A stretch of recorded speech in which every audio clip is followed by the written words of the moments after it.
22 September থেকে কমতে চলেছে অনেক কিছুর দাম, তার মধ্যে মিষ্টি রয়েছে। দুর্গাপুজোর সঙ্গে মিষ্টির সম্পর্ক একেবারেই ওতপ্রোতভাবে। আমি মিষ্টির জিএসটি 18% থেকে 5% হচ্ছে পুজোর ঠিক কদিন আগে থেকে। পুজোয় হ্যাঁ, মনে হয় বেশি তো হবে, হওয়া উচিত। আপনার দোকানের সব থেকে বেশি দামের মিষ্টি আমাদের তালশাঁস আছে 20 টাকা দামের, আর এই ঘট আছে 20 টাকা দামের আছে, তারপর গাজর আছে 20 টাকা দামের আছে।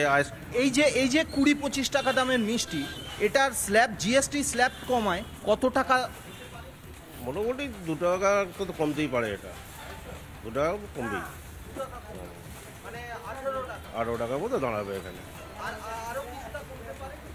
আর ওটা এবার দেখতে হবে কস্টিং করে কত কি আসে না আসে, 2 থেকে 3-4 টাকা কমে যেতে পারে। অর্থাৎ তনয়া, এই যে মিষ্টি, বিভিন্ন ধরনের মিষ্টি, আজকে যেটা 20 টাকা দাম, সেটা কিন্তু 22 তারিখ থেকে 2 থেকে 5 টাকা কমতে পারে বিভিন্ন ধরনের মিষ্টি।